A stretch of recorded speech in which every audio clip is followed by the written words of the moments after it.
Hello प्यारे दोस्तों, क्या हाल चाल? सब बढ़िया। तो प्यारे दोस्तों, आज का वीडियो आपके लिए बहुत ही ज़्यादा महत्वपूर्ण होने वाला है, क्योंकि दोस्तों आज की वीडियो में आचार्य हजारी प्रसाद त्रिवेदी का साहित्यिक परिचय व जीवन परिचय आज की वीडियो में पढ़ेंगे। तो चलिए वीडियो को शुरू करते हैं।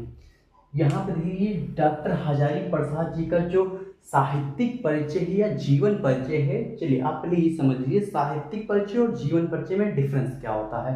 तो साहित्यिक परिचय में होता है साहित्य के प्रति किए गए कार्य, और साहित्यिक परिचय जब आप लिखते हैं भाई किसी कवि का, तो उससे पहले उसका जीवन परिचय लिखना अनिवार्य होता है। तो इसलिए आप साहित्यिक परिचय से पहले आप जीवन परिचय जरूर लिखें, क्योंकि जब तक जीवन परिचय आप नहीं देंगे, जब तक आप उसका परिचय नहीं देंगे, तब तक उसका साहित्यिक परिचय कैसे देंगे भाई।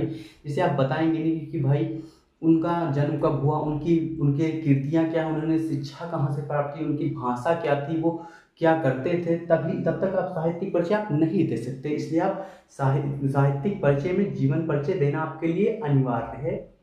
चलिए, तो ये जो डॉक्टर आचार्य हजारी प्रसाद जी का जो साहित्यिक परिचय है, ये बोर्ड की दृष्टि से बहुत ही ज़्यादा इम्पोर्टेंट है। ये हर बार ये पूछा जाता है 5 अंकों में। कितने अंकों में पूछा जाता है? ये आपको पूछा जाता है 5 अंक का। कितने अंक का? 5 अंक का आपका साहित्यिक परिचय पूछा जाता है। क्वेश्चन आपका किस प्रकार से आएगा? तो क्वेश्चन इस प्रकार से आएगा कि निम्न में से किसी एक कवि का साहित्यिक परिचय देते हुए उसकी कृतियों का उल्लेख कीजिए। तो वहां पर आपको तीन आपको ऑप्शन दे देगा, तीन। जैसे सपोज दे, जैसे डॉक्टर आचार्य हजारी प्रसाद द्विवेदी पूछ ले, ये जयशंकर प्रसाद पूछ ले, मैथिली शरण गुप्त पूछ ले, जैसे तीन आपको पूछेगा, उसमें से आपको एक लिखना होगा। तो आप कोई एक ना लिख दीजिएगा। चलिए, तो ये इम्पोर्टेंट में आप है। इस क्यों इम्पोर्टेंट है? क्योंकि यहाँ पर देखिए, ये 2016 में पूछा गया, 17 में पूछा गया, 18, 19, 20 में पूछा गया, 21, 22, 23 में पूछा गया। ये 2016 से 2023 तक लगातार पूछ जाता है। यूपी बोर्ड में ये 7 सेट होते हैं और सातों सेट में पूछा जाता है। आप इधर देख लीजिए, आप विद्या क्वेश्चन बैंक उठाइए, उसमें देखिए इसी प्रकार से लिखा होगा 16, 17, 18, 19, 20, ऐसे 23 तक लिखा रहता है। 23 और ये, हाँ एक मिनट, ये 24 में भी पूछा गया है। 2024 की जो परीक्षा हुई है उसमें भी ये पूछा गया है कई सेटों में। हालांकि सारे सेटों में नहीं आया, लेकिन कई सेटों में 2024 की परीक्षा में भी पूछा गया। तो ये आपके लिए बहुत ही ज़्यादा इम्पोर्टेंट है, आपको 5 अंक दिलाने वाला है। तो इसको आप हल्के में बिल्कुल सा नहीं लीजिए। चलिए आज की वीडियो में इसमें बहुत ही सरल शब्दों में इसको हम समझाएंगे भाई। तो जो आपको यूपी बोर्ड होता है उसमें आपको कितने अंकों का आपको ये साहित्यिक परिचय लिखना होता है, तो मैं आपको बता दूं, आपको 80 शब्द का लिखना होता है। कितने शब्द? तो 80 शब्द का आपका साहित्यिक परिचय व जीवन परिचय होता है लिखने के लिए। तो आप 80 ना लिखकर 80 आप मत लिखिए। क्यों 80 लिखेंगे? तो एक ही पेज में आ जाएगा, तो उसकी वजह से आपके एक पेज में यदि आप लिखते हैं तो आपके नंबर कटने की संभावना रहती है। तो आप एक पेज में लिखिए, आप 2 से ढाई पेज में अवश्य लिखें, यदि आपको 5 अंक चाहिए तब। क्यों भाई? अगर आप कम लिखते हैं तो आपके अंक कट जाएंगे। तो आप 80 से 120 वर्ड के बीच में लिखें, यानी 80 ना लिखें, आप 100 प्लस लिखिए, 120 तक लिख सकते हैं। तो तब आपके नंबर नहीं कटेंगे, आपको पूर्ण नंबर दिया जाएगा। चलिए, इनका हम जीवन परिचय शुरू करते हैं। सबसे पहले जीवन परिचय लिखने से पहले आपको एक चीज बनाना होगा। ये क्या है? ये फ्लू चार्ट है। इसमें क्या होता है? तो इसमें आपको जो कवि होता है उसका संक्षिप्त परिचय देना होता है। जैसे मैंने सपोज दे यहाँ पर जन्म, तो जन्म कब हुआ? तो 19 अगस्त 1907 ईस्वी में हुआ। भाई यहाँ पर जिस में महादेवी वर्मा जी का जब जन्म हुआ, उसी सन में इनका भी जन्म हुआ। 1907 में महादेवी वर्मा जी का जन्म हुआ, 1907 में आचार्य हजारी प्रसाद त्रिवेदी जी का भी जन्म हुआ। तो ये बात कॉमन है, आप इसको याद रखिए। जन्म स्थान तो दुबे का छपरा, कहाँ है ये? बलिया जिले में। पिता का नाम तो अनमोल त्रिवेदी, माता ज्योतिषमती। प्रमुख रचनाएं की देख लीजिए, प्रमुख रचनाएं बहुत ज्यादा इंपॉर्टेंट होती है। तो ये अशोक के फूल, ये आपका चैप्टर ही है। कुटज है, विचार परवाह है, कल्पलता है, कालिदास की लालच सी योजना है। आज इनकी प्रमुख रचनाएं हैं बाल भट्ट की आत्मकथा, अनेक इनकी रचनाएं हैं, नाटक हैं, उपन्यास हैं। तो उसमें से आपको कुछ गिनी चुनी जैसे 4 से 5 आप लिख दीजिए, आपका काम हो जाएगा। चलिए, मृत्यु मृत्यु कब हुई? तो 19 मई 1989 ईस्वी में हुई।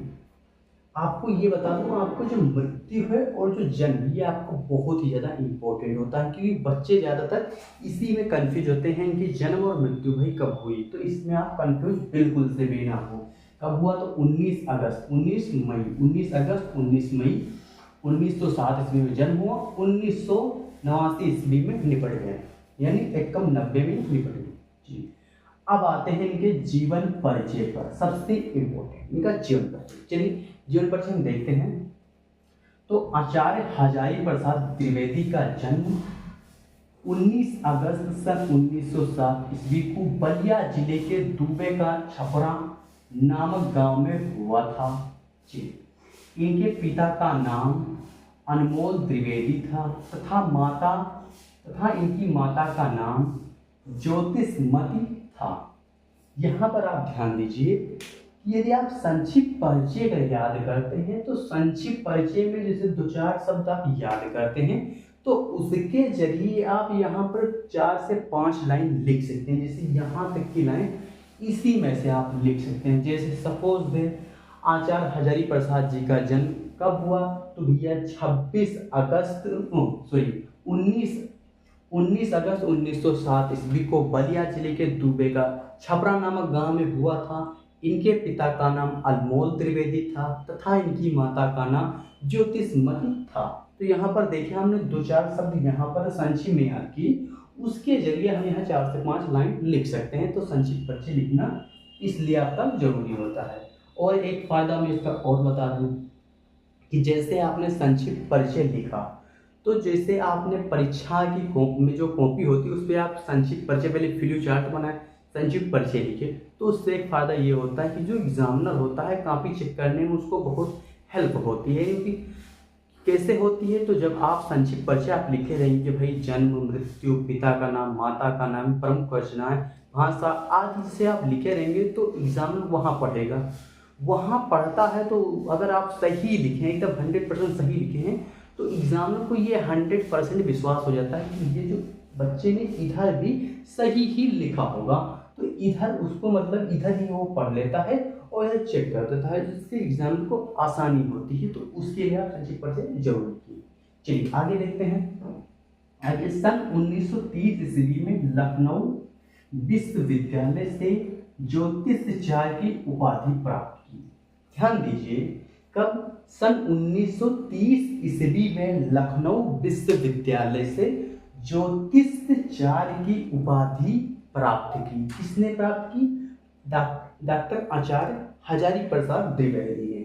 चलिए, फिर उसके बाद क्या है? सन 1949 ईस्वी में लखनऊ विश्वविद्यालय से इन्हें डी.लिट की उपाधि से सम्मानित किया गया।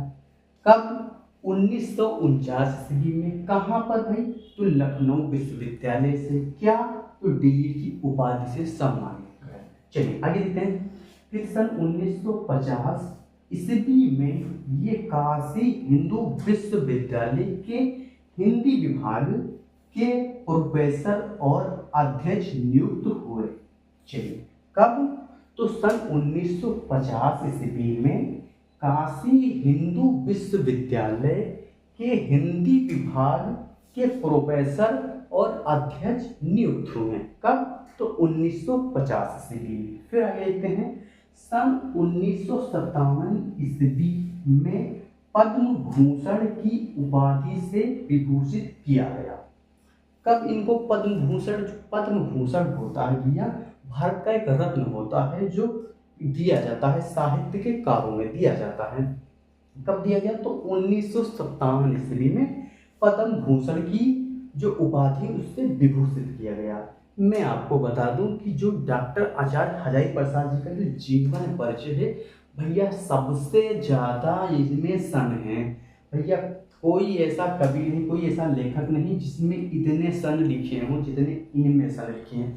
तो आप जो इनमें सन है उसमें आप कंफ्यूज ना हो। ये बहुत ही ज़्यादा इम्पोर्टेंट इनकी जो डेट है ये आप जरूर याद रखिए। तो 1949 या 1950 है, ये आपके लिए बहुत ही ज़्यादा इम्पोर्टेंट है। क्यों? क्योंकि भैया जो बहुत से स्टूडेंट ये जन्म मृत्यु में कंफ्यूज रहते हैं, तो इधर तो भाई पूरा कंफ्यूज ही रहेंगे, उनका तो दिमाग से बाउंस ही मारा जाएगा। तो इसलिए आप इसे पूर्ण तरह से याद कर लीजिए, ये आपके लिए बहुत ही ज़्यादा इम्पोर्टेंट है। मैं आपको एक बार फिर से बता दे रहा हूँ, बहुत ही ज़्यादा इम्पोर्टेंट है आपके लिए। चलिए आगे देखें। तो सन 19 मई सन 1979 ईस्वी को इनका निधन हो गया। चलो निपटे तो कम से कम। तो कब निपटे ये? 19 मई सन 1989 ईस्वी को इनका देहांत हो गया, यानी निपट गए। अच्छी बात है, निपट गए। तो चलिए ये रहा इनका एक संक्षिप्त परिचय, एकदम बहुत ही सरल शब्दों का हमने यहाँ प्रयोग किया है। किताब से ये नहीं है, एकदम सरल शब्दों का हमने यहाँ पर प्रयोग किया है। क्यों किया है? क्योंकि बहुत से ऐसे स्टूडेंट होते हैं जो किताब की लैंग्वेज को आसानी से नहीं समझ पाते हैं, तो उसी के लिए हमने यहाँ पर अपने शब्दों में आपको समझाने की कोशिश की है कि आपको समझ में आ जाए। फिलहाल भाई जो सन है वो सन तो आप बदलेगा नहीं, सन वैसे ही रहेगा। तो आप सन को जरूर याद करें, एक दो बार इसको पढ़ें, फिर कॉपी में लिखें, फिर ऐसा करने से आपको याद हो जाएगा। तो ये आपके लिए बहुत ही ज़्यादा इम्पोर्टेंट है। चलिए इसको आप स्क्रीनशॉट कर लीजिए, फिर इसके बाद हम आपको साहित्यिक परिचय पढ़ाते हैं। चलिए आप स्क्रीनशॉट कीजिए। तो चलिए दोस्तों इनका साहित्यिक परिचय देखते हैं। यहाँ पर इनका साहित्यिक परिचय में लिखा है, साहित्यिक परिचय होता क्या है? तो साहित्य के प्रति किए गए कार्यों को ही बताना साहित्यिक परिचय होता है। चलिए साहित्यिक परिचय शुरू करते हैं। आचार्य हजारी प्रसाद द्विवेदी साहित्य के प्रख्यात निबंधकार, इतिहासकार, लेखक, आलोचक, संपादक तथा उपन्यासकार के अतिरिक्त कुशल वक्ता और सफल अध्यापक भी थे। ध्यान दीजिए, जो हजारी प्रसाद द्विवेदी हैं साहित्य के प्रख्यात निबंधकार हैं, और क्या थे? इतिहास लेखक थे, सेकंड आलोचक थे, संपादक थे, उपन्यासकार थे। इसके अतिरिक्त जो ये थे ये कुशल वक्ता और सफल अध्यापक थे। चलिए आगे देखते हैं, आगे क्या है? इनकी रचनाओं में नवीनता और प्राचीनता का अपूर्व समन्वय था। समझिए यहाँ पर इनकी जो रचना थी, नवीनता यानी छोटी सी छोटी चीज, प्राचीनता यानी पुरानी से पुरानी चीज का अपूर्व समन्वय, यानी उनका, हाँ समझ गए, हाँ वो रहता था। इनकी साहित्यिक सेवाओं को डिलीट, पद्म भूषण और मंगल प्रसाद पारितोषिक से सम्मानित किया गया। चलिए ध्यान दीजिए, यहाँ पर जो इनकी साहित्यिक सेवाएं थी, साहित्य के प्रति जो उन्होंने सेवा की थी, तो सेवाओं पर इन्हें डिलीट तथा पद्म भूषण और मंगल प्रसाद पारितोषिक से सम्मानित किया गया। चलिए ये रहा इनका साहित्यिक परिचय, साहित्य के प्रति किए गए कार्य। चलिए आशा करता हूं आपको ये समझ में आया होगा। चलिए फिर उसके बाद आपका एक मोस्ट इंपॉर्टेंट पॉइंट आपका है प्रमुख रचनाएं। रचनाएं इंपॉर्टेंट क्यों है? तो जब आपका पेपर होगा तो उसमें जो प्रश्न होगा, प्रश्न कैसे पूछेगा? तो प्रश्न आपका ऐसा पूछेगा कि निम्न में से किसी एक कवि का साहित्यिक परिचय देते हुए उसकी कीर्तियों का उल्लेख कीजिए। तो यहाँ पर कीर्तियां हैं, भाई कीर्तियां बताना होगा। चलिए कीर्तियां कौन सी है? तो अशोक के फूल हो गई, कुटज हो गई, विचार प्रवाह हो गई, कालिदास की लालच योजना हो गई, बाल भट्ट की आत्मकथा हो गई। आज इनकी अनेक रचनाएं हैं, अनेक उपन्यास हैं, अनेक नाटक हैं। सबको आपको नहीं लिखना, बस केवल 4 से 5 जो मेन हो वो आपको यहाँ पर लिखना होता है। तो इसके लिए आपको 2 अंक रचनाओं के मिलेंगे, 3 अंक इसका साहित्यिक परिचय के मिलेंगे, तो टोटल आपका 5 अंक हो जाएगा। चलिए दोस्तों, आशा करता हूँ आज का वीडियो आपके समझ में आया होगा। तो दोस्तों, आपको ज़्यादा बढ़ा चढ़ा के भी नहीं लिखना है। क्यों? क्योंकि आपको टाइम मैनेजमेंट करना है भाई। आपको 3 घंटा 15 मिनट मिलेगा। कितना? 3 घंटा 15 मिनट आपको मिलेंगे। किसके लिए? पेपर को सॉल्व करने के लिए। तो आपको सारा समय इसी में बर्बाद नहीं करना। आपको सारे प्रश्न करने होंगे। प्रश्न संख्या आपको 1 से 14 तक के प्रश्नों का आपको उत्तर देना होगा भाई। इसमें ये 1 से 14 तक प्रश्न है, इसमें बहुत कुछ पूछा जाता है। ये आप ऐसा मत समझिए कि केवल 14 प्रश्न पूछा जाता। आपको आपको 2024 का पेपर हुआ है, मॉडल पेपर की नहीं बात कर रहा हूँ, जो पेपर हुआ है इसी चैनल पे मैंने वो कराया है, उसका सॉल्यूशन कराया। आप जाकर उस वीडियो को देख लीजिए। पूरा परीक्षा का जो पैटर्न है आपको समझ में आ जाएगा। नहीं, वो जो पेपर है, पेपर का आपको पैटर्न समझ में आ जाएगा कि किस तरह से यहाँ पर वो मतलब पेपर आता है। तो हमने 2024 का पेपर इसी चैनल पे सॉल्व कराया है। आप जाकर वीडियो देख लीजिए, आपके समझ में आ जाएगा। चलिए, तो दोस्तों आशा करता हूँ आज का वीडियो आपको समझ में आया होगा। तो दोस्तों, यदि वीडियो आपको पसंद आया तो वीडियो को लाइक कीजिए और हाँ, ज़्यादा से ज़्यादा अपने दोस्तों और सहपाठियों में शेयर कीजिए। चलिए, मिलते हैं आपको फिर किसी मज़ेदार वीडियो के साथ। तब तक के love you, bye bye, take care. और हाँ, इसको स्क्रीनशॉट आप जरूर कर लीजिए।